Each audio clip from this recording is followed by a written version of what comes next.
నీ సంఘానికి నువ్వు సేవ చేసినప్పుడు నువ్వు సాక్షాత్తు యేసయ్య శరీరానికి సేవ చేస్తున్నావని మర్చిపోవద్దు. ఎందుకంటే సంఘము క్రీస్తు శరీరము అని గ్రంథంలో అనేక చోట్ల రాయబడి ఉంది.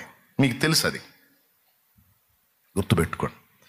కాబట్టి దేవుని ప్రేమించేవాడు సంఘ క్షేమాభివృద్ధి కొరకు చూస్తూ ఉంటాడు. సంఘానికి ఇంకా ఏ విధంగా మేలు జరగాలి, నేను ఎంత చేస్తున్నాను, ఇంకా ఏమేం చేయాలి.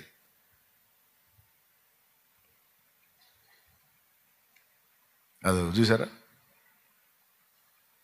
మళ్ళీ వీడియో కోసం ఫోజీలా నేను మళ్ళీ అదో గ్యాంబ్లింగ్ ఉంటుంది. మళ్ళీ తెలుసా, ఒక రేకు అటు రేకు అందించి షో చేసి ఆ ఫోటో తీసావా, ఆ బిల్డప్లు కాదు, యథార్థంగా చేసుకుంటాను నేను.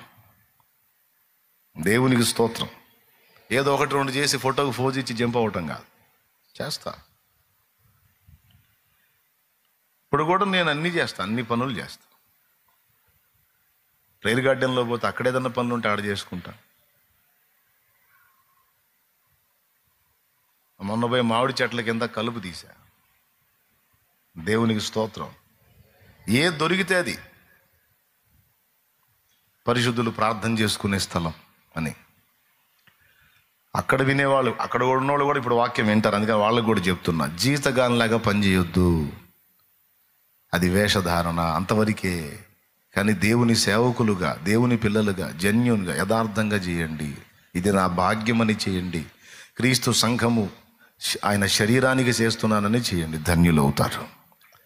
వెతుక్కొని చెయ్యి, వెతుక్కొని చెయ్యి. నమ్మకమైన వానికి దీవెనలు మెండుగా కలుగును. నా తండ్రి తగిన కాలమందు తప్పకుండా నీకు దీవెన దయచేస్తాడు. అసలు నేను చెప్పే అవసరంలా, దేవుని మీద నీకు ప్రేమ ఉంటే నువ్వు సంఘమునకు సేవ చేయకుండా ఉండలేవు. సంఘమునకు ఉపచారం చేయకుండా, దేవుని పనికి తోడ్పడకుండా, దేవుని పనికి ప్రోత్సాహకరంగా ఉండకుండా నువ్వు ఉండలేవు.